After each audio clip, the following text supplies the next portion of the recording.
ယဟန်တော်များကိုယ်တိုင်စွန့်ချက်ကောင်းပါသလားဖေဟာဦးဇင်းတို့အဲ့ဒါ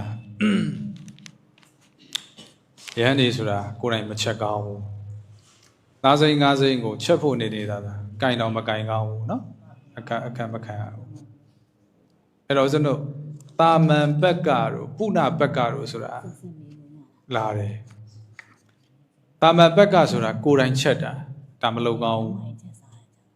ဘူးပုဏ္ဏဘက်ကဆိုတာကြတော့ရတယ်တဖန်ပြန်ချက်တာဟိုမှာဆိုပါဆိုဦးဇင်းတို့တခါကြီးတွေတခါမကြီးတွေဆွန်းလောင်းလိုက်တယ်ပေါ့လောင်းလိုက်တဲ့ဆွန်းကိုကြောင်းပြန်ရောက်တယ်ယဟန်တစ်ပါးပါကပိယာဒီចောင်းသားတွေကိုရင်နေမရှိဘူးပေါ့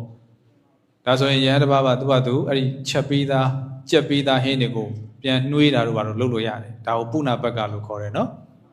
တာမန်ဘက်ကအစ်စ်ကိုတော့မချက်ရဘူးနော်အဲ့ဒါမချက်ကောင်းဘူးကိုယ်တိုင်ချက်ပြုတ်မစားကောင်းဘူးကဲဟုတ်ဆက်ဆက်မေကိုမေးလျှောက်ခွင့်ပြုပါရှင်ဗျာဒါဆိုရင်ခက်ခဲနေတဲ့နေရာတွေမှာဆိုရင်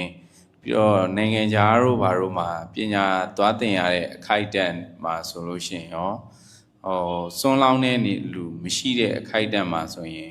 ဘယ်လိုဒီယဟန်တော်တွေကစွန့်ချက်ကောင်းတယ်လို့မထင်ဘူးလားဗျာအဲ့ဒါကစဉ်းစားရမှာဦးဇင်းတို့စာမှာခွင့်ပြုတာတော့ဒုဗိခခါတဲ့နော်ဒုဗိခခါဆိုလို့ပြီးတော့ခွင့်ပြုတာရှိတယ်ငတ်မော့ခေါင်းပါတဲ့ဘေးပေါ့နော်အဲ့တော့ဒီနိုင်ငံခြားစာသင်သွားတာတော့ဘာလို့ကျတော့ပြောရတော့ခက်တယ်ပေါ့နော်အဲ့တော့တခုရှိတာပေါ့ဖြစ်နိုင်တယ်ဆိုရင်တော့မသွားခင်နဲ့ကိုယ့်စီစဉ်နိုင်ရင်တော့ကောင်းတာပေါ့ကပိယာတွေဘာတွေရှိမယ်ဆိုရင်ပေါ့အဲ့တော့အခုတချို့ကြတော့လည်းအဲ့ဒီ